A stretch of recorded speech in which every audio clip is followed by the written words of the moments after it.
लेकिन मेन 4 योग है। एक है कर्मयोग, जो पहले 5 अध्याय तक भगवान ने बताया। क्या बताया? कर्मयोग, अलग अलग विश्लेषणात्मक भूमिकाओं से। अगर किसी के पास भगवत गीता नहीं है, मैं अभी देख रहा था किसी के पास कुछ एक संस्कृत का पुस्तक था, बहुत अच्छा है। तो अच्छा लगता है कि जब हम हमारे कल्चर और हमारे ज्ञान को कोई समझने का प्रयास करता है। तो गीता में जो पहले 5 अध्याय वो कहे गए हैं कर्मयोग के बारे में। ठीक है, तो कर्मयोग मतलब क्या, कोई कह सकता है? कर्मयोग मतलब क्या? कर्मयोगी किसको कहेंगे हम? बोलिए, कुछ नए चेहरे दिख रहे हैं, लेकिन फिर भी जो जुने हैं, जो थे, कुछ कह सकते हैं। ऐसा कुछ नहीं है, गलत तो गलत, सही तो सही, कोई प्रॉब्लम नहीं है। ठीक है, कर्मयोगी मतलब क्या? जो कर्म को प्रधानता देता है। कर्म को प्रधानता देता है वही। प्रधान मतलब कर्म को प्रदान कर देता है? प्रधान नहीं, प्रधानता देता है। हाँ, प्रधानता देता है, कर्म को प्रधानता। प्रधानता देता है। ओके, कर्म को प्रधानता देता है। कर्म को तो प्रधानता मतलब प्रायोरिटी देता है। हाँ, इंग्लिश में प्रायोरिटी कहते हैं। लेकिन कर्मयोगी मतलब क्या है? प्रायोरिटी तो हर कोई देगा कर्म को। मैं मेरे कर्म को दूंगा, ये अपने कर्म को देगा, आप अपने कर्म को दोगे। कर्मयोगी मतलब क्या? ठीक है, चलो ध्यान योग के बारे में एंड में बात करेंगे इसके ऊपर, ये आपके लिए सोचते रहिए। हाँ, तो ध्यान योग, तो भगवान आते हैं 5वें अध्याय पे, ध्यान योग के बारे में चर्चा करते हैं। और ध्यान मतलब क्या, कोई कह सकते हैं? ध्यान,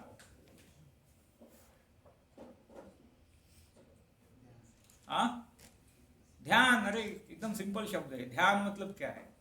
एकदम बहुत सिंपल। लोग क्या होता है पता है क्या? लोग बड़े बड़े इंजीनियरिंग और ये सब बहुत एकदम रट्टा मार के पढ़ लेते हैं, समझ लेते हैं, लेकिन ये एकदम भगवद गीता या कुछ थोड़ा हमारे शास्त्र पढ़ने में उनको लगता है कि बहुत डिफिकल्ट है। ऐसा कुछ डिफिकल्ट नहीं है, बहुत ही सिंपल है समझने में। समझे कि नहीं? और वो समझोगे तो आपके जो काम है वो अच्छे तरह से होंगे। आपको समझ में आएगा कैसे मैं इसको एग्जीक्यूट करना चाहिए। ठीक है, ध्यान मतलब क्या है? हाँ, मेडिटेशन, हाँ, कॉन्सेंट्रेट करना। ठीक है कि नहीं? हम ध्यान करते हैं, ओम ऐसे ध्यान करते हैं। तो ध्यान किससे होता है? हाँ, हम बोलते ना इसमें ध्यान करो, मतलब किसमें ध्यान करो? डैश में ध्यान करो। हाँ, वस्तु में, वस्तु में ध्यान करो। ऑब्जेक्ट हो गया, वस्तु ऑब्जेक्ट हो गया। और क्या है, हम बोलते ना आप अभी अपने ध्यान करो, डैश में ध्यान करो। हाँ, बोलिए बोलिए, ऐसा बात नहीं। मैं कोई मतलब हम लोग विषय समझने के लिए बैठे हैं, समझिएगा। हो सकता है मैं कुछ गलत भी कह दूं तो आप मुझे करेक्ट करें, ठीक है नहीं? आपसे भी मैं ज्ञान लेता हूँ, ऐसा नहीं कि मैं कोई स्कॉलर हूँ, लेकिन जो भगवत गीता में लिखा है मैं उसके ऊपर ही बोलूंगा। ध्यान हम बोलते ना, अभी आप अपने डॉट डॉट ध्यान कीजिए। ध्यान किससे होता है? मन से होता है।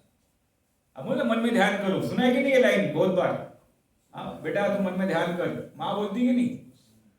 टीचर्स भी कहते हैं, है कि नहीं? तो मन को ध्यान में लगाना है। आपका मन ध्यान में लग सकता है? हाँ हाँ, मन को एकाग्रित करना है। इसका अर्थ क्या है? एकाग्रित करना है। अगर मन एकाग्रित नहीं होगा तो क्या होगा? कुछ याद नहीं रहेगा और डिस्टर्ब मेंटेलिटी से चलेगा सब कुछ। तो मन को शांत होना बहुत जरूरी है। तो मैं कुछ लोग जो ध्यान योग में इम्पोर्टेंट है और जो आपके लाइफ के लिए, क्योंकि आप सब लोग स्टूडेंट्स हैं और आपकी एज के लिए इस हिसाब से मैंने जस्ट लिए है, हमारे प्रभु जी ने लिए है, मैंने उनको बस बताया कि भाई देखिए ये एक है, उसमें से लीजिए। तो ये श्लोक है उद्धरेदात्मनात्मानम। क्या है ये? संस्कृत श्लोक है ना, तुरंत हम जैसे उसका एक मीटर रहता है तो तुरंत उस भाव में आना पड़ता है। उद्धरेदात्मनात्मानम नात्मानम अवसादयेत आत्मैव ह्यात्मनो बंधु आत्मैव रिपुरात्मनः. It means one must deliver himself with the help of his mind and not degrade himself. The mind is the friend of the conditioned soul and his enemy as well. इस लाइन का एक ही line में अर्थ है, मन शत्रु भी है और मित्र भी है. अभी आपको देखना है शत्रु, मन को शत्रु बनाना है अपना या मित्र बनाना है. आगे बढ़ते हैं. ओके. बंधुरात्मात्मनस्तस्य येनात्मैवात्मना जितः अनात्मनस्तु शत्रुत्वे वर्तयेतात्मैव शत्रुवत्. It means for him who has conquered the mind is the best of friends, but for one who has failed to do so, his mind will remain the greatest enemy. इसका अर्थ क्या है? Same है. अगर आपने मन को जीत लिया है तो वो आपका बेस्ट फ्रेंड. कौन बोल रहा है ये? भगवान बोल रहे हैं, मेरे शब्द नहीं है, भगवत गीता के शब्द है. तो कितना डीप मीनिंग है, सोचिए. आपने सुना था पहले कभी ऐसा? सुना होगा, ऐसा नहीं कह रहा नहीं सुना होगा, कुछ लोगों ने सुना भी नहीं होगा, लेकिन ये कितना मतलब साइंस है, कितना ज्ञान है. वो क्या बोल रहे हैं बताइए. देखिए, अगर किसी ने मन को जीत लिया है तो उसका बेस्ट फ्रेंड है, बेस्ट फ्रेंड. समझिए कि नहीं? और अगर नहीं तो ग्रेटेस्ट एनिमी है, सबसे डेंजर शत्रु है उसका. समझिए कि नहीं? ओके. तीसरे पे आ जाते हैं. ओके. फिर मन के ऊपर बताया भगवान ने. देखिए, गीतात्मना प्रशांतस्य परमात्मा समाहितः शीतोष्ण सुख दुखेषु तथा मानापमानयोः. Okay. For one who has conquered the mind, the super soul is already reached, for he has attained tranquility. To such a man, happiness and distress, heat and cold, honor and dishonor are all the same. इसका मतलब क्या है? फिर मन के ऊपर बोला है भगवान ने. क्या बोल रहे हैं? अगर मन को आपने जीत लिया है, ठीक है, तो किसी आत्मा ने, किसी बद्ध जीव ने मन को जीत लिया, ठीक है, समझ में आ रहा है? अगर आपने मन को जीत लिया है और मन आपके अनुसार काम कर रहा है, तो उस व्यक्ति के लिए सुख दुख, शीत और गर्म, मान अपमान, ये सब कैसे है? सेम है. समझ में आ रहा है? हाँ, उसके लिए कुछ मायने नहीं रखता है. कोई मेरा अपमान करे या कोई मुझे सम्मान दो तो फूलेगा नहीं. अपमान देगा तो कुछ डिस्टर्ब नहीं होने वाला है. हाँ, कुछ दुख आया तो वो रोने वाला है नहीं, और सुख भी आया तो भी कुछ मतलब उसमें आसक्त नहीं होने वाला है. ठीक है. तो ये जो है, इसे कर्मयोग में भी भगवान ने इसे कहा था.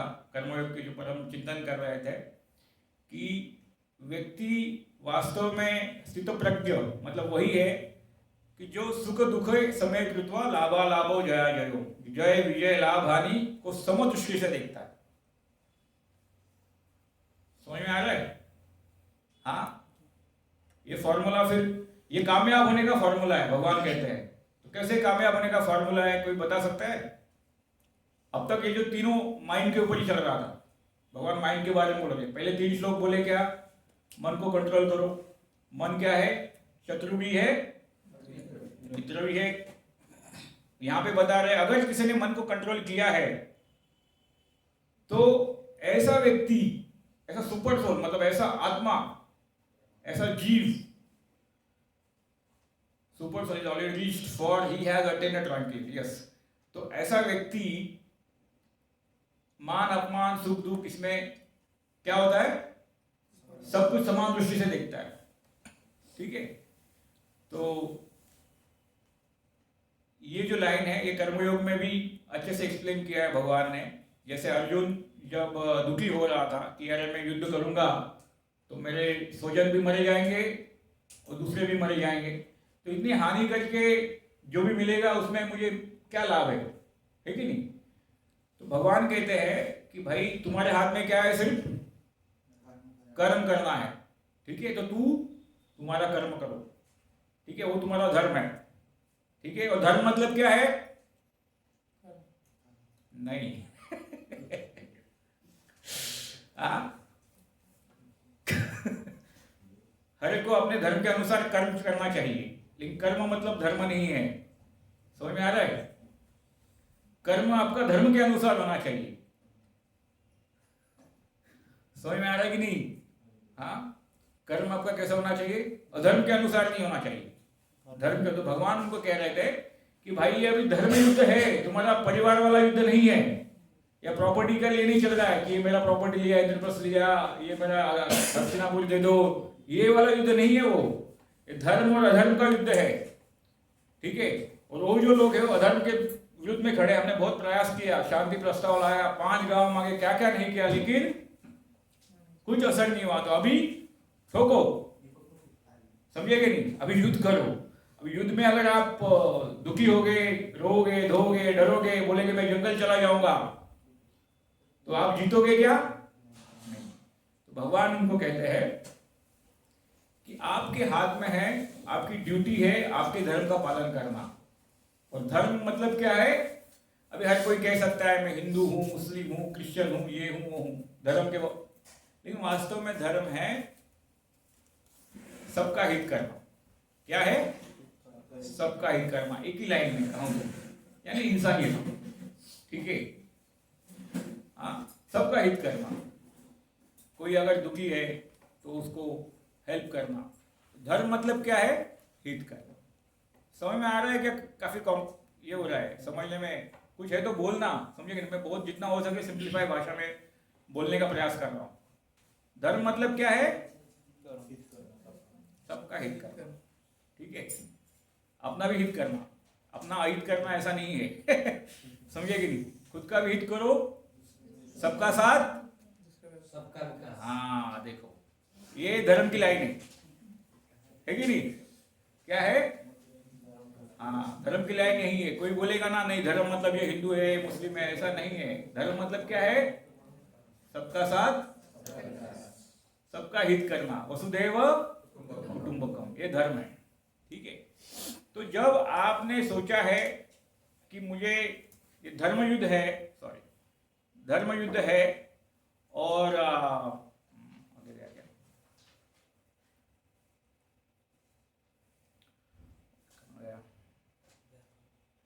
या तो ये जब धर्म युद्ध है और आपका काम है धर्म के अनुसार कर्म करना, तो भगवान वहां पे कर्मयोग के बारे में बोलते हैं।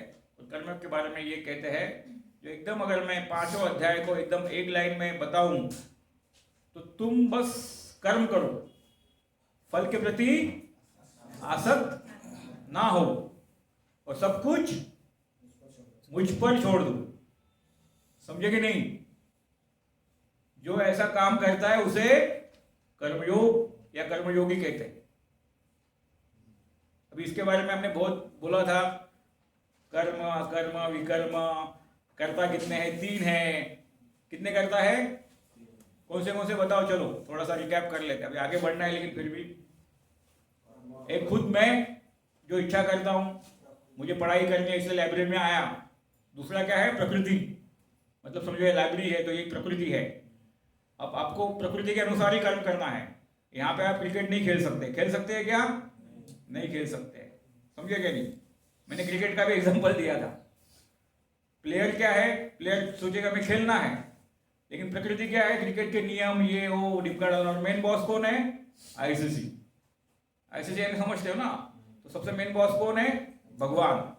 आप अगर 4थे अध्याय का आखिर श्लोक जो था उसमें भगवान खुद कहते हैं कि सब कुछ मेरे पे निर्भर है। वो सीधा कहते हैं आई एम द बॉस, ठीक है। आप पढ़ लो, भगवद गीता शायद लाई है इन्होंने, अगर किसी ने ली नहीं तो ले लो, फ्री में नहीं मिलेगी। समझेगा नहीं? क्योंकि भगवद गीता जैसा ज्ञान है फ्री में मत लो, जो भी आपको चाहिए लोग पढ़ो। बहुत इंपॉर्टेंट किताब है, इसको पढ़ के ही लोग महात्मा बने, बड़े बड़े बिजनेसमैन बने हैं, जीवन में आगे गए, ठीक है। क्योंकि भगवद गीता ये ह्यूमन मैनुअल है। जैसे आप टीवी लाते हो, उपकरण तो कुछ मैनुअल रहता है ना, मैनुअल नहीं पढ़े तो कौन सा बटन दबाओ खराब हो जाएगा उपकरण। तो उसी तरह ये ह्यूमन लाइफ का मैनुअल है। वो आप उस तरह से नहीं काम करोगे तो डिस्टर्ब हो जाओगे। समझिए कि नहीं? तो यहाँ पे जस्ट मैं ये कह रहा था कि जब व्यक्ति आसक्ति नहीं रखता है और मन को केंद्रित करता है तो उसे शीत उष्ण मान अपमान ऑनर डिसऑनर इससे कुछ फर्क नहीं पड़ता है और वही व्यक्ति वास्तव में सुखी है कि नहीं। अभी समझिए आपको, चलो आप कुछ गेम खेल रहे थे या कुछ आपको कुछ मिल गया, 10,000 की या 50,000 की लॉटरी मिल गई तो आप खुश हो गए। अब 50,000 मिल गए लेकिन सुख के साथ वो थोड़ा अनसिक्योरिटी भी लाता है, फिर लगेगा अरे ये 50,000 है, ये जल्दी खत्म हो जाएंगे तो कोई चोरी कर लेगा तो, है कि नहीं, चिंता आ गई। तो जो व्यक्ति इसको समान दृष्टि से देखता है वो उससे प्रभावित भी नहीं होता है, समझिएगा नहीं, और कुछ उसका नुकसान भी हो जाए तो भी वो डरेगा नहीं। ये इसका अर्थ है। आगे बढ़ते हैं, पीछे आ गए आप लोग ठीक है, ओके। ये थोड़ा इंपॉर्टेंट है। योगी युजित सतत मात्मनम रहसि स्थितः एकाकी यत चित्तात्मा निराशीर परिग्रह। It means a transcendentalist should always engage his body, mind and self in a relationship with the Supreme. He should live alone in a secluded place and should always carefully control his mind. He should be free from desires and feelings of possessiveness. Okay, अभी ये जगह ध्यान योग में deep statement जा रहा है, ठीक है। तो ध्यान योग मतलब वो अवस्था है जिसमें आप मन बुद्धि को एकाग्र करते हो, ठीक है। और यहाँ पे बताया गया है कि जब आप सुप्रीम यानी भगवान पे अपनी मन को एकाग्र करते हो और ध्यान अवस्था में बैठते हो और प्राणायाम करते हो, आपने देखा होगा बहुत सारे लोग प्राणायाम करते हैं, है कि नहीं, योगासन करते हैं। तो योगासन एक अलग चीज हो गया, लेकिन ध्यान योग एक अलग चीज है जिसमें अपने जो अष्ट चक्र है शरीर में, अभी ये साइंटिफिक बातें हैं लेकिन फिर भी थोड़ा बताऊंगा तो हमारे बॉडी में 8 चक्र है। तो जितना आप कॉन्सेंट्रेट करोगे अच्छे से,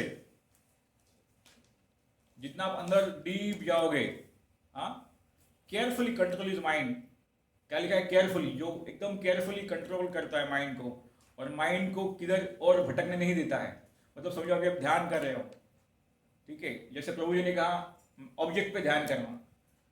तो मुझे याद है ये ध्यान योग के चक्कर में काफी लोग अपने आप प्रयास करते हैं, लेकिन हर चीज में गुरु चाहिए। गुरु के बिना कठिन है, बहुत कठिन है।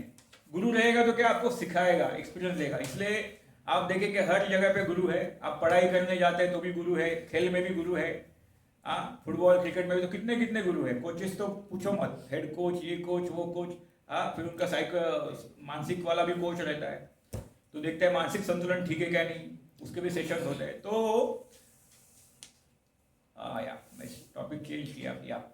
सो जब हम ध्यान योग करते हैं तो हमें भी थोड़ा गाइडेंस की आवश्यकता है। समझ में आ रहा है मेरी बात? ध्यान योग मतलब क्या आपको बताता हूँ। कछुआ देखा है? कछुआ यानी क्या बोलते हैं उसको? टॉर्टोइस। उड़ीसा में क्या बोलते हैं? कॉइन। कॉइन बराबर बोला? ओके, ठीक है, जो भी है, सॉरी। सो जैसे कछुआ के पैर हाथ कैसे एकदम अंदर रहते हैं, जब उसके ऊपर कुछ आता तो कैसे एकदम समेट लेता है, देखा है कि नहीं? हाँ, और एकदम चुपचाप रहता है। तो उस तरह अपने इंद्रियों को समेट लेना है और ध्यान करना है। अब कोई ऑब्जेक्ट पे ध्यान कर सकता है, चलो मैं ओम पे ध्यान करूंगा, या मैं भगवान की, मैं जगन्नाथ जी के ऊपर ध्यान करूंगा, या कुछ आप और ध्यान कर सकते हैं, ठीक है। तो ध्यान का अर्थ है कि आपके मन को इंद्रिय उपभोग में भटकने मत देना, ठीक है। थोड़ी देर में घर पे पिज्जा बना है, वो ख्याल आने नहीं देना चाहिए, हाँ।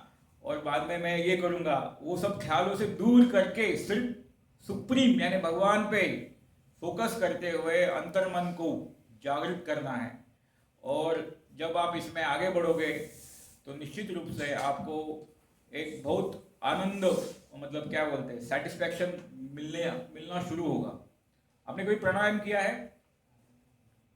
प्राणायाम जानते हैं कि नहीं कोई? अरे हाथ जो जानते हो तो हाथ ऊपर करो। इसने प्रणाम किया है क्या? प्राणायाम एक बेसिक योगासन है जिसमें ध्यान करना पड़ता है अपने श्वास के ऊपर। धीरे से ऐसे बैठना है, श्वास लेना है बहुत स्लोली, उसको रोकना है जितना हो सके उतना, और फिर धीरे से छोड़ना है। लेकिन और इसमें किसके ऊपर ध्यान लगाया जाता है? अपने श्वास के ऊपर। श्वास लेना, श्वास छोड़ना, और उसका रिदम प्रॉपर होना चाहिए। ऐसा डिस्टर्ब हो जाएगा व्यक्ति, समझे कि नहीं? बहुत शांति से एकदम, मतलब कुछ लोग ऐसा करते हैं, ऐसे भी नहीं। वो सिखाएगा आपका टीचर, आपको बता देगा कि नहीं नहीं भाई गलत कर रहे हो आप। हाँ, वो बहुत शांति से होना चाहिए, बहुत प्रसन्न। तो जितनी व्यक्ति प्राणायाम जो एकदम प्रॉपर और चैम्प है उसमें, तो उनके मन में एक मतलब फेस पे सेटिस्फैक्शन जैसा आने लगता है। समझ में आ रहा है? तो भी ध्यान मतलब वो ध्यान जैसा ही है। ध्यान एक बहुत बड़ा टॉपिक है, लेकिन यहाँ पे थोड़ा सा डीप बताया गया है। तो देखिए यहाँ पे बताया कैसा, सेक्लूडेड प्लेस में जाना चाहिए व्यक्ति को। कहाँ जाना चाहिए? Secluded place. सेक्लूडेड प्लेस मतलब क्या? शांति होनी चाहिए। हाँ, क्या होनी चाहिए? शांति होनी चाहिए। नहीं तो जाएगा किधर पार्टी में और ध्यान करने बैठेगा तो डीजे वीजे चलेगा तो होगा नहीं। हाँ, क्योंकि आपको शांतिमय जगह चाहिए। जैसे मानिए लाइब्रेरी है, ठीक है, पीसफुल वातावरण है, और free from desires and feelings and positiveness. It means what? कि आपको अपनी कोई भी डिजायर नहीं होनी चाहिए, सिर्फ ध्यान करना है, मन को एकाग्र करना है। ठीक है, मतलब मैं डरा नहीं रहा हूँ, लेकिन बता रहा हूँ कि ध्यान का मतलब क्या है, समझे क्या नहीं? एक्चुअली क्या है, तो जस्ट बिगिनिंग में आगे बहुत डीप है। यम प्रणा क्या बोलते हैं, धारणा, फिर आगे समाधि, ये लास्ट स्टेज है उसकी। सो मैं जस्ट बता रहा हूँ कि कंट्रोल, पूरा मन का कंट्रोल होना चाहिए, और मन को किधर भटकने नहीं देना है। ठीक है, और इस तरह जब आप एकाग्रचित हो जाते हो और परमात्मा पे ध्यान करते हो, तो धीरे धीरे आप में एक एनर्जी जागृत होने लगती है, और आपको एनलाइटमेंट होती है, और इसमें और प्रोग्रेस करोगे तो आपको काफ़ी कुछ ब्लिसफुलनेस जैसा महसूस होता है। लेकिन उसके लिए अभ्यास करना पड़ता है। क्या करना पड़ता है? हाँ, और अभ्यास ऐसा नहीं कि एक दिन में हो गया, ऐसा नहीं, समझिए कि नहीं? अभी देखिए आप जिम में जाओगे, हर एक की बॉडी थोड़ी तुरंत बढ़ती है। किसी का 10 दिन में आ जाएगा मसल बाहर किसी का थोड़ा टाइम लग जाएगा ना। हर एक का अलग अलग कैपेसिटी है। कुछ लोग ज़्यादा एकदम जो है तुरंत पकड़ लेंगे, कुछ लोग थोड़ा ज़्यादा समय लगता है। तो हर एक का अपने कर्म क्रिया करने के ऊपर भी निर्भर है, और खुद की आकलन शक्ति इसके ऊपर भी निर्भर है। लेकिन रिजल्ट जरूर मिलेगा, है कि नहीं? आप प्रयास करोगे तो रिजल्ट गारंटेड मिलेगा। ठीक है, तो ध्यान योग में व्यक्ति को एकाग्रचित होकर मन से, किससे? मन को शांत करके मन से ध्यान करना है। उससे पहले क्या करना है? बुद्धि से मन को कंट्रोल करना पड़ेगा, समझिए कि नहीं? मैंने सटल बॉडी कही थी पिछले कर्मयोग में, सूक्ष्म शरीर जैसे आत्मा है। कुछ नए लोग इसे थोड़ा रिपीट भी थोड़ा करूंगा, अपना समय है ना। तो मन, बुद्धि, अहंकार, ये तीन हमारा सूक्ष्म शरीर है, और ये जो हाथ पैर ये सब जो दिख रहे हैं ग्रॉस शरीर है, मतलब दिखता है। ये आंख दिखती है, नाक दिखता है, कान दिखता है कि नहीं? ठीक है, तो सूक्ष्म शरीर मतलब क्या? ये आपके आत्मा के साथ ही रहता है, मन, बुद्धि, अहंकार। ठीक है, अहंकार मतलब क्या बताओ? अरे बोलो भाई, फटाफट बोलो, कोई प्रॉब्लम नहीं है। हाँ, अहंकार मतलब नहीं, एनवी, जेलेसी मतलब एनवी ऐसा हो जाता है। अहंकार, हाँ, गर्व। ठीक है, अहंकार का जो वास्तविक अर्थ है, देखिए अहंकार मतलब मेरा अस्तित्व, मैं कुछ हूं, मतलब ऐसे। वो भी ठीक है, चलो वो भी आपने कहा ठीक है। लेकिन जैसे हम कहते हैं ना, एक बोलते हैं एटीट्यूड, जैसे मैं आया हूं, अगर आप में एटीट्यूड ना रहेगा तो आप कुछ भी नहीं कर पाएंगे, समझिएगा नहीं? अभी ईगो जो है, फॉल्स ईगो भी होता है, पॉजिटिव भी रहता है, समझिएगा नहीं? जैसे एटीट्यूड पॉजिटिव भी रहेगा, निगेटिव भी रहेगा। एटीट्यूड हम्बल भी रहेगा कि भाई ये नम्र है, समझिएगा नहीं? कैसा है? हम बोलते हैं नम्र व्यक्ति है। अभी हम बोलेंगे एरोगेंट है। तो अहंकार मतलब आपका एग्जिस्टेंस बताता है, समझे कि नहीं, अस्तित्व। अगर मैं किसी को यहाँ पे अपमान करूँ बार बार, चल खड़ा हो जा, इधर खड़ा हो जा, समझे कि नहीं, इसको कुछ समझूंगा ही नहीं मैं, तो क्या होगा, हाँ, वो हर्ट होगा, क्योंकि उसका मैं जो वजूद है उसको ठेस पहुंचा रहा हूं। तो व्यक्ति को जो भी अपना एटीट्यूड है वो इस भाव में रहना चाहिए कि मैं एक भगवान का दास हूं और ये मेरा ड्यूटी है, समझे कि नहीं, और किसी से डरना नहीं है। जैसे हम कहते हैं ना, अरे हम्बल एटीट्यूड है, हाँ, एक नम्र है। तो अहंकार को हमेशा ऐसे ही रखना है कि मैं भगवान का नित्य दास हूँ, ठीक है। मन क्या है, जैसा अभी मैं पानी पी रहा हूँ तो बुद्धि कह रही भाई ऐसे ऐसे पानी पी लो, एक एक गिलास पानी, मतलब दिखाने के लिए नहीं, मुझे पीना भी है सच में, लेकिन मन बोलेगा नहीं, उसको हवा में उठाओ और मुंह में डाल दो, मन ऐसा है। तो फिर से मन के ऊपर आ जाता है। तो यहाँ पे बताया गया है कि मन को एकाग्रित करके, मन को इच्छा रहित और पॉजिटिव, पॉजिटिव मतलब क्या है कि हमारे ऐसा बोलते हैं ना, ये मेरा है, ये मेरा पूरा घर है, मेरी इतनी प्रॉपर्टी, तो पॉजिटिवनेस जो है उसको छोड़कर मन को एकाग्र करना है। और इसको कैसे करना है, सेक्लूडेड प्लेस में, अलोन। कैसे करना है, अलोन। ऐसा नहीं कि 4-5 लोग बैठ गए और चालू हो गया, ऐसा नहीं, अकेले, तब मजा आएगा। कभी किया है किसी ने, कभी ट्राई मारा है? ध्यान योग के बारे में किसी ने कुछ सुना होगा या ऐसे कुछ आपने ट्राई मारा है? बोलो क्या किया था आपने, बताओ। उपासना जो किया है, हाँ, जो मैंने वो बुद्धि की उपासना जो है, हाँ, जो फर्स्ट स्टेप मेडिटेशन का मैंने किया। फर्स्ट स्टेप मेडिटेशन का, ओके। उसमें क्या होता है? पहले तो अपने सांस का ऊपर नियंत्रित करना है, सांस लेने और जाने, इस दोनों में आपको सिर्फ देखना है कि सांस जाता है, सांस आता है, इस टाइप का। यस यस, तो प्राणायाम भी मैं वही बता, हाँ। तो ये जो प्राणायाम है ना, थोड़ा सीख लो आप, बहुत अच्छा रहेगा। कभी कभी अगर आपको बॉडी भी प्रॉब्लम रहेगा ना, तो ये ऐसे दूर करता है, समझिए कि नहीं। यूट्यूब पे बहुत वीडियोज है प्राणायाम, एक 10-15 मिनट तो थोड़ा करना चाहिए। योगासन, कहते योग आसन, लोग जिम करते हैं बट डंबल वगैरह उठाते हैं, वो भी ठीक है, लेकिन योगासन से क्या होता है, आपके जो ऑर्गन्स है उनको वास्तव में एक्सरसाइज मिलता है। जो किडनी है, इंटेस्टाइन है, हार्ट है, उसका वास्तव में उनको फ्रेश हो जाते हो। समझ में मेरी बात? मसल उठाएंगे, मसल टाइट हो जाएगा तो लगेगा बाहर आ गया, अरे मसल हो गया, लेकिन छोड़ दोगे तो वापस मसल लूज हो जाएगा। वो भी जरूरी है, लेकिन ज़्यादा लोग कैसा ज़रा मेकअप में ज़्यादा जाते हैं, है कि नहीं, लेकिन अंदर का जो स्ट्रांगनेस है वो वास्तव में योगासन में भी काफ़ी एक्सरसाइज है, तो आप थोड़ा देख लेना, मैं ज़्यादा उसमें जाऊँगा नहीं। तो ध्यान योग जो है अकेले सेक्लूडेड प्लेस में जाता है और मन को, जो योगी लोग रहते हैं वन में चले जाते हैं। कहाँ चले जाते हैं? वन में जाओ, घंटों घंटों बैठते हैं। मेरे को याद है जब मैं 4 धाम की यात्रा में था और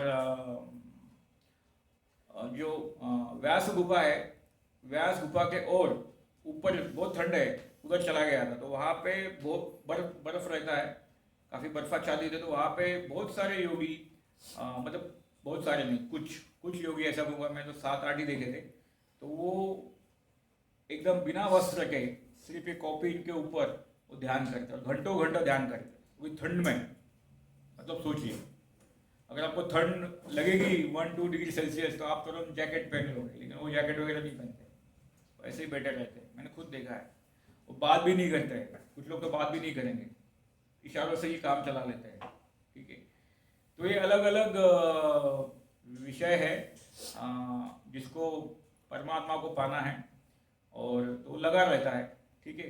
जैसे हर कोई किसी ना किसी चीज़ में लगा है कि नहीं। तो जो व्यक्ति का, मनुष्य जीवन का जो मेन उद्देश्य है भगवान की प्राप्ति करना या मोक्ष पाना, तो उसके लिए हर कोई अपने मन से ध्यान योग, ज्ञान योग, कर्म योग, जो भी उसको फेवरेबल हो उसमें लगा रहता है, ठीक है। भक्ति योग तो आगे और थोड़ा डीप बताया गया है। देखो, समम काय शुरग्रीवम धारयत्र चलम स्थिरः संप्रेक्ष्य नासिकाग्रम स्वम दिशाशन च नवलोकयन् प्रशांतात्मा विगत भी ब्रह्मचारी व्रते स्थितः मनः संयम्य मच्चितो युक्त आसित मत्परा। देखो, ये भी इंपॉर्टेंट है। One should hold one body naked head erect in a straight line and stare steadily at the tip of the nose, thus with an unagitated, subdued mind, devoid of fear, completely free from sex life. One should meditate upon me within the heart and make me the ultimate goal of life. तो ये भी थोड़ा technical श्लोक है, लेकिन मैं थोड़ा सा एक्सप्लेन करूंगा। यहाँ पे बता रहे हैं कि व्यक्ति को स्ट्रेट बैठना है, एकदम सीधा, ठीक है, पद्मासन में, मैं जैसे बैठे वैसा नहीं, और ध्यान मुद्रा में क्या जो अपने नेत्र है वो यहाँ पे फोकस करना है, और हृदय में जो मेरा चिंतन करेगा, इस तरह से जो व्यक्ति आगे बढ़ेगा और मन में किसी भी तरह का फियर, भय, और लिखा है सेक्स लाइफ, मतलब ऐसा है ना, कामोत्तेजना, उसको भी दूर रखना है। ब्रह्मचारी व्रत, इस तरह से अगर कोई बैठेगा तो वास्तव में वो मुझे पाना शुरू करेगा, समझेगे नहीं? तो भगवान कह रहा है ये। तो यहाँ पे बताया गया है कि अनएजिटेटेड मतलब क्या है कि एजिटेट नहीं हुए भी ना, जो व्यक्ति अपने हृदय में बस मेरी स्थापना करेगा तो निश्चित रूप से मुझे पालेगा, ठीक है। तो आगे बताया गया है युज्यत नेवम सदात्मानम योगी नियत मानसा शांति निर्वाण परमाम मत्संस्था मदिगच्छति। ओके, तो thus practicing constant control of the body, mind and activities, the mystic transcendentals his mind regulated attains the kingdom of God or the abode of Krishna by cessation of material existence. It means जब व्यक्ति ऐसे करता है, ठीक है, ऐसे करते करते वो एक उच्चावस्था पे प्राप्त करता है, तो निश्चित रूप से वो भगवत धाम प्राप्त कर लेता है। ओके, आगे बताया जा रहा है कि नात्यस्तु योगोस्ति न चैकात्मनः श्रतः न चाति स्वप्नशीलस्य जागृतो नैव चार्जुना। अभी देखो ये आपके लिए लाइन है। There is no possibility of one's becoming a yogi, or if one eats too much or eats too little, sleeps too much or does not sleep enough. तो जो व्यक्ति ज़्यादा खाता है और बहुत कम खाता है और हमेशा सोते रहता है, ज़्यादा सोता है और बहुत कम सोता है, ऐसा व्यक्ति योगी नहीं कहलाता है। समझिए कि नहीं? इसके आगे की लाइन है, लेकिन इसमें शायद ली नहीं गई। युक्त आहार विहार से ऐसे बोला है भगवान ने। तो कहने का तात्पर्य यह है कि अगर आप अभी, आपका गोल क्या है, पढ़ाई करना, तो आपका ध्यान किधर होना चाहिए? पढ़ाई में, साथ में अपने बॉडी में भी होना चाहिए। तो यहाँ पे बताया गया है कि अगर आप ज़्यादा खाओगे तो भी आपके शरीर के लिए अच्छा नहीं है, लेकिन लोग खाते हैं, समझिएगा नहीं, बहुत खाते हैं, ठीक है। और देखिए, जो व्यक्ति योगी रहता है ना, वो हमेशा सुखी रह सकता है। और योगी होना मतलब कोई ऐसे बड़ी डिफिकल्ट काम नहीं है। योगी मतलब रेगुलेटेड रहना, समझिएगा नहीं, अपने खान पान में, चलने में, बात करने में कंट्रोल। योगी मतलब क्या रहता है? वो कंट्रोल्ड रहता है। वो बोलेगा तो गंदा स्वर नहीं बोलेगा, समझिएगा नहीं। जैसे आपने शायद रामायण देखी है, पहले वाली, जो मतलब हमारे समय की थी, अभी तो मिक्सचर हो गया, लेकिन जो पहले वाली रामायण थी उसमें बहुत अच्छे से बताया गया था राम जी कैसे बात करते थे, प्रॉपर था वो। तो एक व्यक्ति सतोगुण में हमेशा बात करेगा तो वो योगी के लक्षण है। और वो ऐसा नहीं खाते ही रहता है, चलो अभी खाना खा लिया, थोड़ी देर में और कुछ आकर ले लिया। अरे भाई, ये भी जो पेट है ना, उसको भी आराम देना पड़ता है। और कुछ खाते हो तो प्रोसेस चालू हो जाता है, समझिए कि नहीं। पचने में 4 घंटा एवरेज लग जाता है। अभी आपने क्या खाया उसके ऊपर निर्भर है, समझिए। मांस खाया होगा तो बहुत टाइम लग जाएगा। कुछ ऐसी चीज़ खाएगा जो आसान हो तो जल्दी पच जाएगी, कुरकुरे फुटकुरे जो भी है। तो ये सब अभी ज़रा थोड़ा डीप हो जाएगा। तो युक्त आहार, इसके आगे का श्लोक है वो। युक्त, भगवान कहते हैं युक्त आहार विहारस्य, मतलब क्या है कि युक्त आहार होना चाहिए।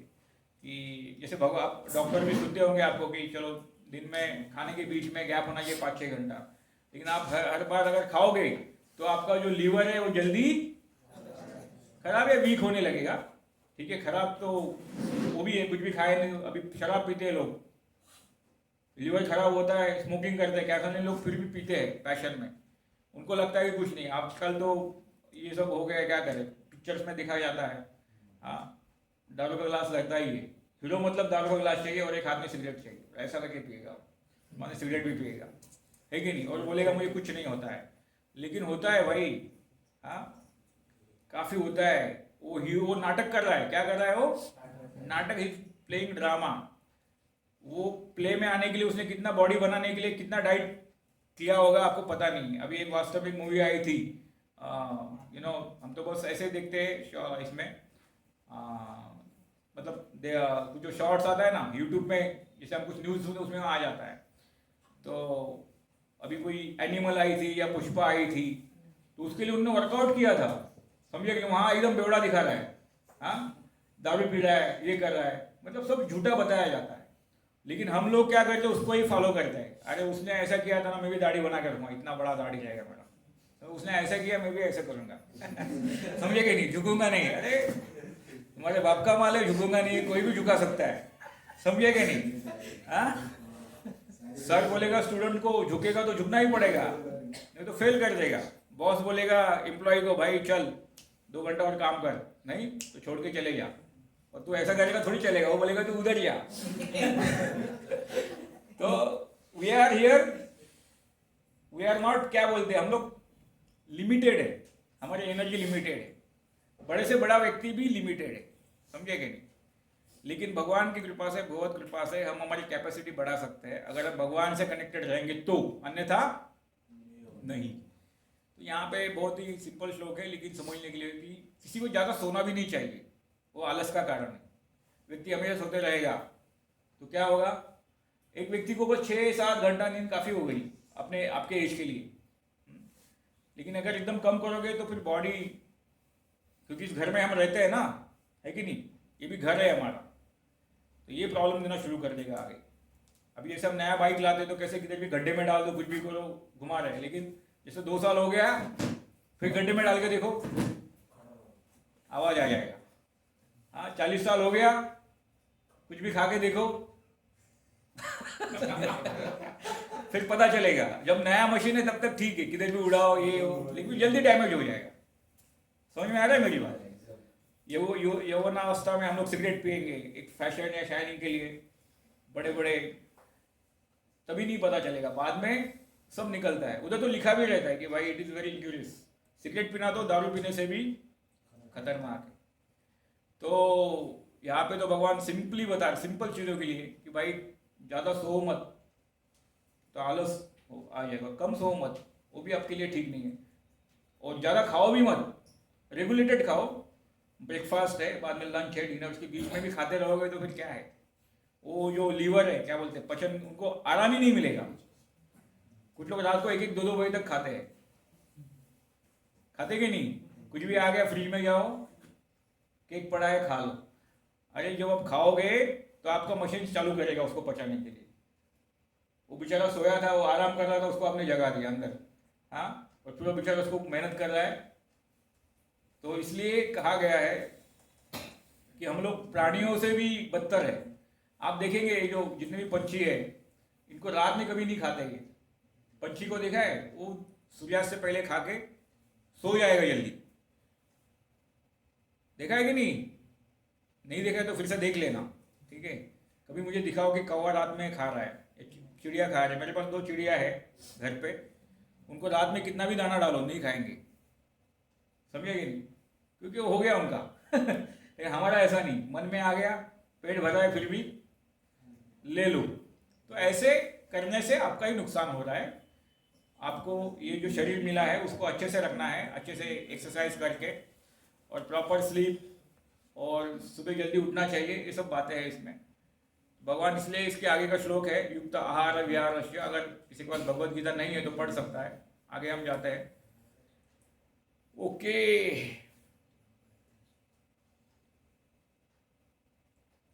ओके, ठीक है।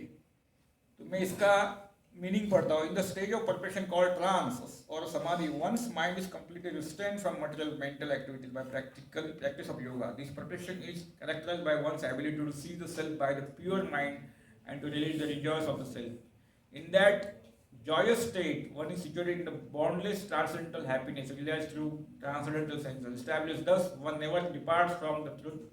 One upon gaining this, he thinks there is no greater gain. Being situated in such a position, one is never shaken Even in the midst of a greatest difficulty, this indeed is actual freedom from all misery arising from material contact. तो ये जो अवस्था बताई गई है इसमें समाधि की अवस्था बताई गई है। मतलब जब आप ध्यान करते हो, ध्यान करना शुरू करते हो, और जब टॉप मोस्ट अवस्था है वो क्या है? समाधि। तो उसका डिस्क्रिप्शन है। अगर मैं पहली वाले स्टूडेंट्स को कहूँगा पीएचडी मतलब क्या होता है, तो उसके सर के ऊपर से चला जाएगा।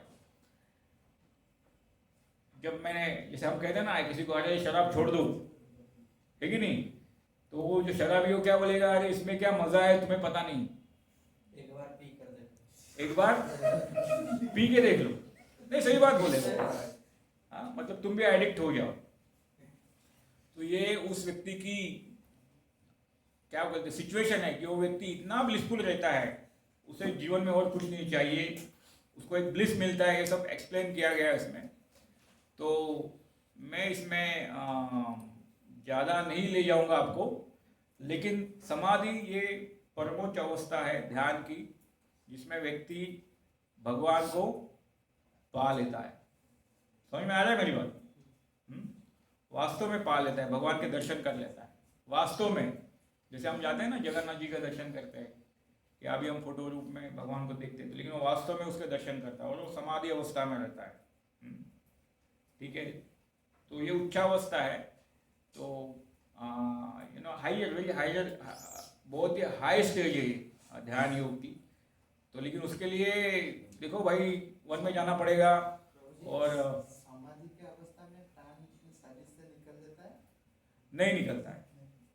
समाधि अवस्था ऑफ ध्यान मतलब आप अंदर ही भगवान को प्राप्त कर लेते हैं। मैं एक उसके ऊपर भागवतम में एक है, मैं बताता हूँ आपको। शौबरी ऋषि थे, जो अभी ऋषियों में भी स्तर है। ठीक है, कोई ब्रह्मर्षि है, कोई ऋषि है, कोई महर्षि है। नाम सुने होंगे, बोलते अरे ये महर्षि आ गए, अरे ये ब्रह्मर्षि आ गए, ऋषि है। तो ये ऋषियों में भी काफ़ी लेवल रहते थे। ठीक है, देवर्षि हो गए, समझे कि नहीं?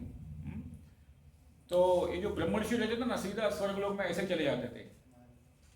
जैसे मतलब अभी मैं बोले चलो स्वर्गलोक, तो स्वर्गलोक अभी यार चला जाऊंगा, तो उतनी पावर थी उनकी। तो एक ऋषि थे शौबरी ऋषि, वो समाधि अवस्था में पहुंच गए थे। वास्तव में उन्होंने वो ब्रह्मंड लेवल पे पहुंच गए थे। ठीक है, उस लेवल तक थे।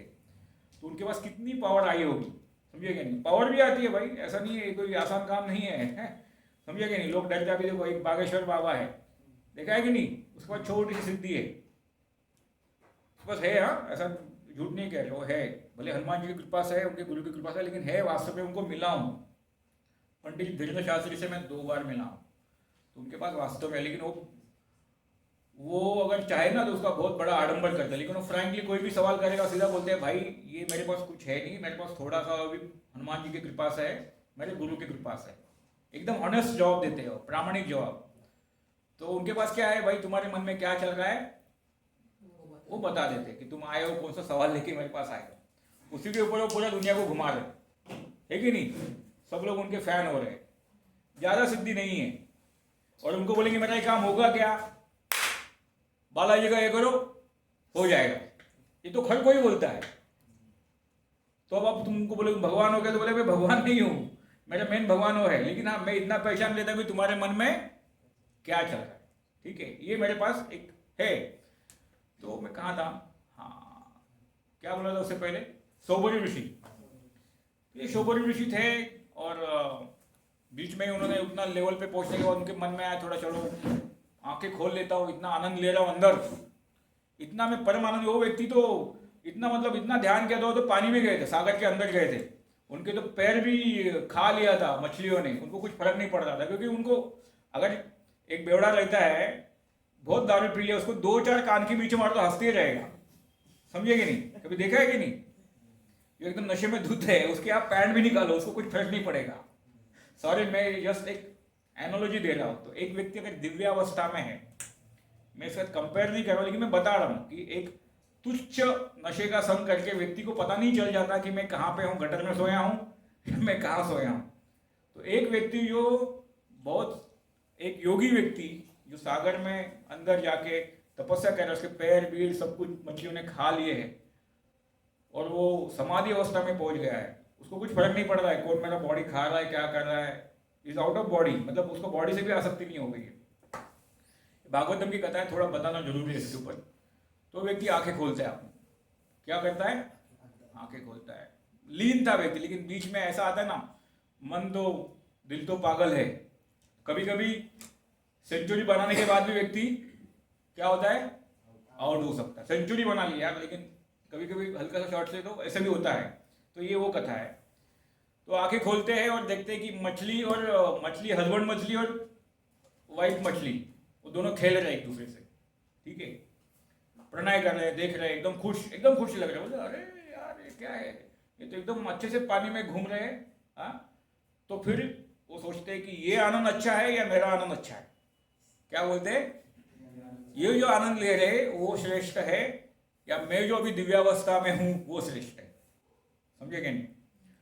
और इतना ध्यान योग करने के बाद योगी थे, महर्षि थे, पावर थी, बहुत सारी पावर थी। बोलते हैं अरे चलो देख लेते हैं क्या है, सीधा पानी के बाहर आ जाते हैं। उसी एरिया का जो राजा रहता है उसके पास चले जाते हैं, बोलते हैं ए मैं तेरी लड़की से शादी करना चाहता हूँ। क्या बोलते हैं, तुम्हारा लड़की से पहले क्योंकि इनको तो सब लोग डरते थे, महर्षि है भाई, कुछ गलत से बोल देंगे तो हो भी जाएगा, तपस्वी है, जाए तो बोलते क्या मैं सेवा करूँ आपकी। ये बोले सेवा वेवा कुछ नहीं, मुझे शादी करनी है, तुम्हारी लड़की से शादी करनी है, ठीक है। तो अभी राजा भी चतुर था, वो देखता है ये तो बुढ़ा है, बाल भी सब झड़ चुके हैं, हाथ भी सब काट ही है कि नहीं। हाँ, तो बोलते हैं कि देखिए मुनिवर, मैं जरूर आपकी इच्छा पूरी कर सकता हूँ अगर मेरी बेटी आपसे विवाह करने के लिए सम्मत है तो इस तरह से जवाब देता है। अब ये भी खिलाड़ी आदमी था, योगी था, तुरंत मन की बात है तो बागेश्वर बाबा के उससे 1000 गुना सिद्धि उसके पास थी, तो पहचान लेता है। बोले ठीक है चलो कल मैं आता हूँ, तेरी जितनी लड़कियाँ है खड़े कर, जो भी मेरे से शादी कर लेगी उसको मैं ले लूँगा, ठीक है। वो बोले ठीक है मैं भी कन्यादान कर लूँगा। दूसरे दिन ही वो अपना रूप बदल के आ जाते हैं और इतना सुंदर रूप धारण करते हैं कि 50 की 50 उसकी लड़कियाँ सब रेडी हो जाती है, उससे ही शादी करना है, समझे कि नहीं, और शादी कर लेते हैं, ठीक है। सॉरी मैं अभी ये टॉपिक को थोड़ा, लेकिन ये सीखने वाली बात है। शादी करने के पश्चात 50 पत्नियों के लिए वो 50 बड़े बड़े महल बना देता है। योगिक सिद्धियां थी, समझे कि नहीं। योगिक सिद्धियां भी मतलब क्या, पावर। अभी समझो आपके पास 1 करोड़ रुपया है, आप जाके एक फ्लैट ले लोगे, है कि नहीं। अभी हमारे पीछे 30 लाख लगा है, तो 30 लाख तो आपके पास सिद्धि है भाई, 30 लाख डाल दिया आपको फ्लैट मिल गया। तो उनके पास वो नोट वाली सिद्धि नहीं थी, वो कुछ बोल देते थे हो जाता था, समझे क्या नहीं। पावर तो थी उनके पास। अभी हम लोग नोट में गिनते हैं, आजकल पैसे में सबको गिना जाता है, रिश्तों को भी पैसे में तोला जाता है लेकिन उनके पास ऐसी सिद्धियां थी जो बस इच्छा करो और प्रकट हो जाती थी। तो उन्होंने 50-50 महल बना दिए, पत्नियां हो गई, बच्चे हो गए, रोज की किटकिट पिटपिट चालू हो गई। हाँ, लाइट बिल, पानी बिल, राशन, ग्रोसरी, हाँ ये सब चालू हो गया। वो पत्नी बोलेगी तुम उनके पास ज़्यादा जाती हो, उसको बहुत सम्मान। वो पत्नी बोलेगी ये ऐसा ऐसा है, वैसा ऐसा है।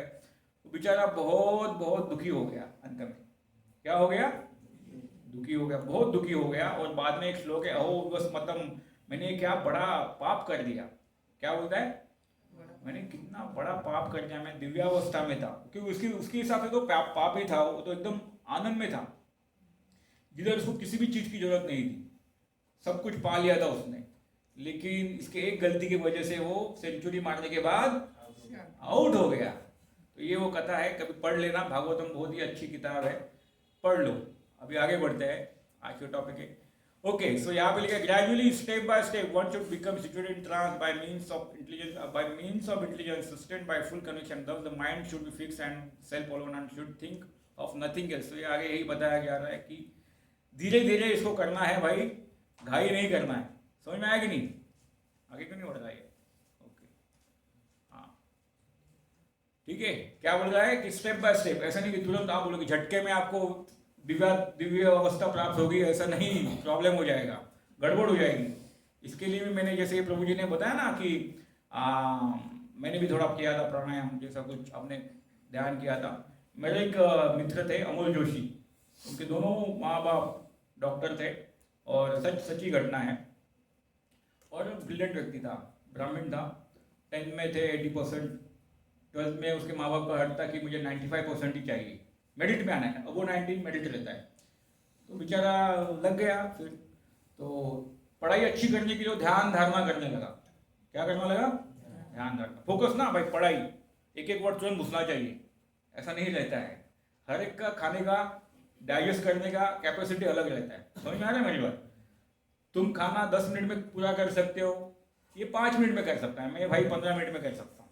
तो अब हर कोई अपने आनंद से करना चाहिए, उसको कॉपी नहीं करना चाहिए। इधर क्या हो गया, सॉरी मैं थोड़ा घाई में बता रहा हूँ, समझाने वाली बात है लेकिन बहुत मतलब सीखने वाली बात है। वो क्या करता था, बंद कमरे में बैठ के वो जो क्या बोलते हैं अगरबत्ती रहता ना बड़ी वाली, उसको एक थोड़ी देर पर जहाँ पे वो प्लीज मेंटेन साइलेंस लिखा है ना, उधर वो लगाता था और पूरा ये कमरा अंधेरा कर देता था। तो पूरे डार्क में वो जो एक स्पॉट रहता ना रेड, उसको वो देखते रहता था पूरा एकदम कॉन्सेंट्रेट होके, ठीक है। हर रोज वो लगभग 1.5 घंटा करता था, 1.5-2 घंटा करता था। ये सच्ची घटना है, बता रहा हूँ। रोज ऐसे करने लगा, पता नहीं कौन सी किताबें पढ़ ली उसने, कुछ तो पढ़ा होगा कि भाई कंसंट्रेशन बढ़ाने के लिए, बुद्धि बढ़ाने के लिए क्या करना चाहिए। तो मन को काबू करने के लिए वो रोज अभ्यास करता था कि वो बड़ी वाली अगरबत्ती जो लगभग 1 घंटा जलती है ना, वो वाली 1-1.5 घंटे वाली बड़ी मिलती है ना, वो लेके स्पेशल रहती है, उसके ऊपर ऐसे किसी ने बताया ऐसा एकदम पूरा लाइट बंद, डीप साइलेंस, एकदम पिन ड्रॉप साइलेंस। अभी ये वो जो करता था वो अपने आप कर रहा था, कोई गुरु नहीं था उसको, समझेगा नहीं। और हर दिन करने लगा। माँ बाप को थोड़ा होने लगा कि क्या कर रहा है, माँ बाप को तो क्लियर कुछ बोलना चाहिए ना, बोलते नहीं मुझे 2 घंटे के लिए छोड़ दो, बोल रहा था। तो बीच में कभी कभी माँ ऐसा थोड़ा नॉक नॉक करती तो चिल्लाता भी था कि भाई ऐसा मत करो, मैं ध्यान कर रहा हूँ, मेरे को ये मत करो। एक बार क्या हुआ, ऐसे ही फोकस कर रहा था उस टिप पे, एकदम जैसे उसमें घुस गया था वो। समझ में आ रहा है मेरी बात? जैसे देखिए, अगर आप किसी मतलब मैं बताऊँ, ध्यान भी इतना पावरफुल है कि अगर आप एक बिंदु पे कॉन्सेंट्रेट करते हो, बिंदु आपको थोड़ा छोटा लगेगा, लेकिन आपका कॉन्सेंट्रेशन अच्छा रहेगा ना, तो वो बिंदु ही आपको दिखेगा, अंधेरा दिखेगा नहीं। समझ में आ रहा है कि नहीं? इतना कॉन्सेंट्रेशन का है। आप अगर मतलब ये ध्यान मतलब काफ़ी बड़ी एनर्जी है, इसको हल्के में मत लेना, और जो कर रहे हैं उनका मजाक भी मत करना, लेकिन प्रॉपर गाइडेंस में होना चाहिए। जैसे आप सूर्य की किरण में एक भिंग ये क्या मिरर लेते हो, उसको कॉन्सेंट्रेट करो तो नीचे वाली चीज़ को जला देता है, इतनी पावर रहती है। तो जब आप अपनी एनर्जी एक जगह डाल देते हो तो उसमें भी पावर आ जाती है। तो ये बेचारा कर रहा था और पिताजी नॉक नॉक कर रहे थे, उसको सुनाई नहीं दिया क्योंकि वो घुस गया था उसके अंदर, समझिए कि नहीं? उसने मन को कुछ हद तक कंट्रोल किया था, ऐसे ऐसे चल रहा था गाड़ी। पिताजी ने नहीं तो जोर से धक्का मार दिया, बहुत बड़ा आवाज आ गया धाड़ करके, क्योंकि वो कड़ी लगाया होगा, धाड़ धाम करके, और इसका ये ध्यान टूट गया। टूटने के बाद वो बौखला गया, इतना बौखला गया कि उसको समझ में नहीं आया कि मैं कहाँ हूँ। मतलब वो कटी पतंग हो जाती है ना, जैसे व्यक्ति मतलब मैं अवस्था बता रहा हूँ, मैं जो भी उदाहरण आ रहा है मेरे मन में, समझ लो अवस्था क्या है। जैसे वो पूरा लगा हुआ था, उसकी पतंग उड़ रही थी एक जगह पे और उसकी पतंग कट गई, तो क्या होता है, पूरा मेंटली इम्बैलेंस हो गया और उसको 6 महीना हॉस्पिटल में रखना पड़ा पूरे प्रॉपर ट्रीटमेंट के साथ। बाद में वो रिकवर हुआ। तो ऐसे सारे खेल बिना गुरु के नहीं करना चाहिए, प्रॉपर गुरु होना चाहिए। इसका तो कोर्स भी है। हाँ कोर्स है, धामा भुवनेश्वर में। यस। आनापाना विपश्यना होगा। हाँ, तो बहुत सारे कोर्सेस हैं जो आपको ध्यान और थोड़ा फील रिलैक्स ये सब करने के लिए लगाते हैं, लेकिन वो प्रॉपर अनुष्ठान के साथ करने चाहिए, उसमें भी सक्सेस है, ऑफकोर्स एनर्जी है, सच्ची बात है। ठीक है, आगे बढ़ते हैं। ये तो निश्चलति मनश्चलम स्थिरम ततस्ततो नियम्येतोदात्मन्येव वंशनेत्। From wherever the mind wanders due to the flickering and unsteady nature, one must certainly withdraw it and bring it back under the control of self. It means अगर आप एक वस्तु पे जैसे पढ़ाई पे फोकस कर रहे हैं और अगर आपका मन उछल रहा है पिक्चर देखने के लिए या कुछ देखने के लिए, नेटफ्लिक्स देखने के लिए या कुछ, तो उसको बोलना है बेटा अभी पढ़ाई करनी है, अभी वो सब भूल जाओ। तो वही उसका अर्थ था जो पिछले वाला श्लोक था कि जब माइंड ज़्यादा उड़ने लगता है तो one must certainly withdraw and bring it back under the control of self. It means अपने कंट्रोल में लाओ। ठीक है, आगे बढ़ते हैं।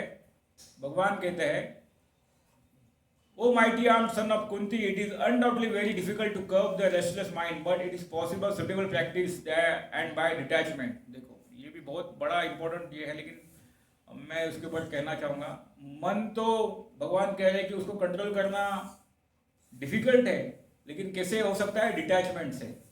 अगर हम किसी वस्तु में आसक्ति नहीं रखेंगे तो अपना मन ज़्यादा मोहित नहीं होगा। अभी समझो मैं कुछ काम करने आया हूँ और मेरे को मेरा बच्चे का याद आ रहा है यहाँ बैठ के, ठीक है, तो मैं क्या काम कर पाऊँगा? मेरा मन को एक कॉल करके अरे बेटा क्या कर रहा है, क्या खाया, क्या पिया, समझे कि नहीं? तो अभी मैं बोल रहा हूँ, मुझे उसकी याद नहीं आ रही, लेकिन मैंने डिटैच किया है, मतलब मैं उसकी परवाह नहीं कर रहा हूँ, मैं पता है वो माँ के पास है। तो ऐसे बहुत सारे ख्याल आते हैं, समझे कि नहीं? तो हमें अगर मन को डिटैच करें तो हमारा कंसंट्रेशन अच्छे से हम हमारे काम पे लगा सकते हैं, ठीक है? ओके। अथवा योगी नाम एवं कुले भवती धीमताम एतति दुर्लभतरम लोके जन्मयदिष्यम। ओके, और if successful after long practice, okay, he takes his birth in a family of transcendent who are really great in wisdom and certainly such a birth is rare in this world। Okay, आगे बढ़ता हूँ, उसको भी मैं एक साथ बोलूँगा। हाँ ये देखो, ये फाइनल लाइन है, ठीक है? तो अर्जुन पूछते हैं कि जो व्यक्ति ध्यान धारणा करते हैं, जो योग करते हैं और कुछ कारणों अगर असफल हो गए, ठीक है, आपको पाने के लिए व्यक्ति ध्यान लगाया हुआ है, कोई कर्मयोग से प्राप्त करना चाहता है, कोई भक्ति योग से प्राप्त करना चाहता है, लेकिन इस मार्ग में अगर उसको फिर झटका आ गया और बोला बहुत हो गया भगवान भगवान, है कि नहीं? हाँ, समझे कि नहीं? और वो उस मार्ग से फिर च्युत हो गया तो उसकी क्या गति होती है? अर्जुन पूछते हैं, मैंने इस श्लोक को नहीं लिया है, मैं तो बहुत बड़ा पावर मतलब ये हो जाता। तो भगवान उसको एश्योर करते हैं कि ऐसे मार्ग में चलने वाले की कभी हानि नहीं होती है, ठीक है? मतलब अभी समझो आपने इस जन्म में पीएचडी कर लिया या एमएससी कर लिया या कुछ आपने 100 करोड़ रुपए प्राप्त कर लिए और आप मर गए, तो जो आप पुनः जन्म लेंगे तो आपको क्या करना पड़ेगा? फिर कमाना पड़ेगा। ऐसा इसमें हाँ क्या यहाँ पे रिस्टार्ट नहीं होता है, भगवान कह रहे हैं, ठीक है? जो व्यक्ति अच्छे मार्ग पे, धर्म के मार्ग पे चलता है, वो ध्यान योग के द्वारा चले, भक्ति योग के द्वारा चले, कर्म योग के द्वारा चले, और ऐसे चलने पे जब व्यक्ति कुछ कारणवश विफल होता है या पूरी तरह से इसी जन्म में सक्सेसफुल नहीं होता है, तो भगवान कहते हैं कि ऐसा व्यक्ति का कभी भी नाश नहीं हो सकता। इसमें एक श्लोक है, मुझे याद, नेहा विक्रमनाशोस्ति प्रत्यवायो न विद्यते स्वल्पोपस्य धर्मस्य त्रायते महतो भयात्। इट मीन्स, ये भगवान के वचन है।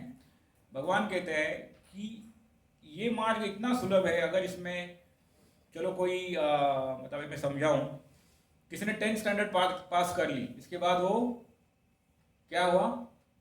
पढ़ नहीं पाया, तो वापस वो 10 से आगे ही पढ़ेगा, उसको फिर से नर्सरी स्टार्ट करने की जरूरत नहीं है। इतना दिव्य ज्ञान है, मतलब ये इतना, इसका मतलब अगर मतलब मैंने एक मटेरियल एग्जांपल दिया, जैसे आप मर जाते हो तो आपकी पूरी वैल्यू होगी 0, क्योंकि आप कुछ भी लेके नहीं जा रहे हो। लेके जा रहे हो क्या? नहीं लेके जा रहे हो। फिर आपके कर्म फलों के अनुसार आपको जो भी योनि प्राप्त होगी या जो भी आपको शरीर मिलेगा, उसमें आपको फिर से बिगिनिंग करना पड़ेगा, या फिर से अगर आप मनुष्य जन्म में आ गए फिर अर्जित करना पड़ेगा। पिछले जन्म का कुछ मिलता नहीं है, आपने इधर 10 एकड़ छोड़ा था तो वापस मिलने वाला है, आपको अर्जित करना पड़ेगा। लेकिन इसमें भगवान कहते हैं कि ऐसे उच्च कोटि के व्यक्ति जिस अवस्था से विफल हो गए हो, वो अगले जन्म में उनको मनुष्य जन्म मिलता है और अच्छे वातावरण में वो व्यक्ति पैदा होता है, जिससे वो छोड़ा हुआ जो अपना अभ्यास है वो आगे पूरा कर पाए। समझ में आया ना मेरी बात? अथवा योगी नाम एवं कुले भवती धीमताम। इट मीन्स कि ऐसे व्यक्ति फिर से अच्छे कुल में जन्म लेके अपने जो मार्ग है वो आगे बढ़ा सकता है, उसकी हानि कभी नहीं होती है। तो जो व्यक्ति भगवान की भक्ति करता है, तो सबसे पहले बड़ा एडवांटेज है कि अगर कुछ कारण वो पूरी तरह से सक्सेसफुल ना हो जाए तो उसको तुरंत मनुष्य देह मिलता है। भगवान कहते हैं। और जो व्यक्ति कर्म फलों में लगा रहता है, कर्म फलों में मतलब अच्छे कर्म बुरे कर्म, तो उसको उसके कर्म के अनुसार जाना पड़ता है। समझेगा नहीं? अब ये कर्म फल मतलब लोग बोलेंगे अरे क्या कर्म फल है, क्या है? नहीं भाई, बहुत डेंजर है। आपको बताऊं तो आप अगर किसी के कान के नीचे भी मारे होंगे ना, या कुछ भी ऐसा चीज, तो उसका आपको रिएक्शन मिलेगा। समझ में आ रहा है मेरी बात? अगर आपने, आज मैं प्रेमानंद महाराज एक है वृंदावन के, उनका सुन रहा था, तो मांसाहार के ऊपर बता रहे थे। वो बता रहे कि अगर आप किसी जीव को खा रहे हो अपने इसके लिए, तो उसका भी बहुत बड़ा फल है जो आपको भोगना पड़ेगा। और वो कह रहे थे यहाँ जो मिलता है वो क्या है, इंटरेस्ट है। इंटरेस्ट मतलब क्या है, ब्याज देना पड़ेगा, लेकिन बाद में जो नरक में आप जाओगे उधर आपकी पूरी वसूली हो जाएगी। इसलिए अपने कर्म अच्छे रखो। समझे कि नहीं? उनका कहना ये था, और ये बात सत्य है, शास्त्र से प्रमाणित है। तो उनको किसी ने पूछा कि भाई आप जो अनाज विनाज खाते हो उसमें भी जीव है, और ये जो मांस खाते हो उसमें भी जीव है, तो क्या फर्क पड़ता है? तो वो कहते हैं कि वो है जो अनाज, जौ, अखरोट ये पाना, ये विधि का विधान है, लेकिन किसी का मांस खाना ये हमारे लिए विधि का विधान नहीं है। लेकिन लोग समझते हैं ऐसा कि मांसाहार करेंगे तो बॉडी, लेकिन वही किसी जीव की हत्या कर रहा है। ठीक है? अभी आप गाय के सामने मांस फोड़ोगे तो गाय मांस खाएगी? या जिराफ बड़ा आदमी है लंबा, उसके सामने कुछ मांस नहीं खाएगा? नहीं खाएगा। उसी तरह शेर के सामने आप अनाज डाल दोगे, खाएगा? कि वो अपने अपने धर्म में जी रहे हैं, वो अपने पशु धर्म में है, उसका पालन कर रहे हैं। लेकिन मनुष्य ही ऐसा है कि जो भी कुछ भी विकृति कर लेता है। समझ में आ रहा है मेरी बात?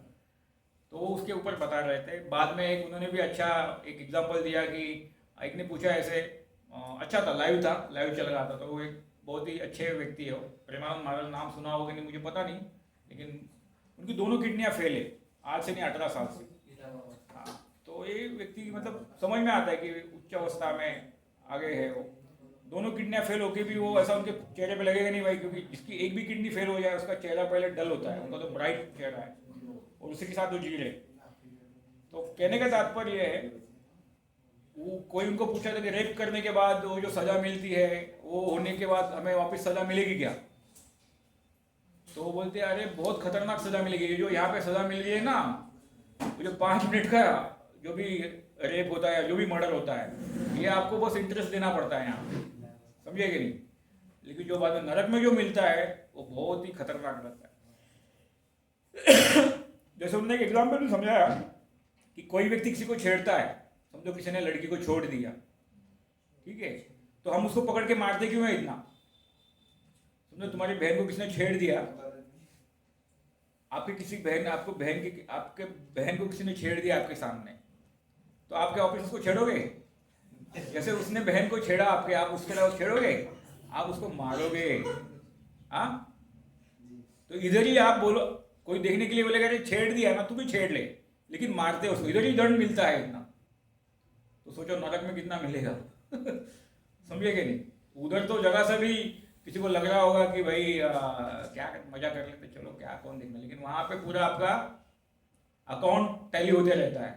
तो इसलिए कर्म अच्छे रखो और अच्छा काम करो और नियत अच्छी रखो, यही इसका कहना है और यही धर्म है। तो आगे का उसका लाइन इंपॉर्टेंट है, देखो भगवान यहाँ पे कहते हैं योगी राम अपनी सर्वेशा मद्दत्ते नान्तरात्मना श्रद्धावान भजते यो माम समय युक्त तमो मता। देखिए ये बहुत इंपॉर्टेंट है। End of all yogis the one with great faith who always abides in me, thinks of me within himself, and renders transcendent loving service to me, he is the most intimately united with me in yoga and is the highest of all. That is my opinion. भगवान क्या कह रहे हैं? देखो भगवान कह रहे हैं कि जो सभी योगियों में अगर कोई व्यक्ति ऐसा है जो नित्य मेरा स्मरण करता है और हमेशा मेरे में रहता है, ठीक है, श्रद्धा से, तो वो सबसे हाईएस्ट है। समझ में आ रहा है? भले ध्यान योग करके भी अगर हमेशा उनमें है, कर्म योग करके अपने कर्मों में भी उनमें है, हमेशा जो भी कर्म कर रहा है वो भगवान के प्रति कर रहा है, भगवान को स्मरण, कोई ज्ञान योग कर रहा है, अगर वो नित्य भगवान को स्मरण कर रहा है और उनमें है तो सबसे हाईएस्ट प्लेटफॉर्म पे है, ऐसे भगवान खुद कहते हैं। तो इसी के साथ थैंक यू वेरी मच। किसी कोई प्रश्न है तो पूछ सकते हैं।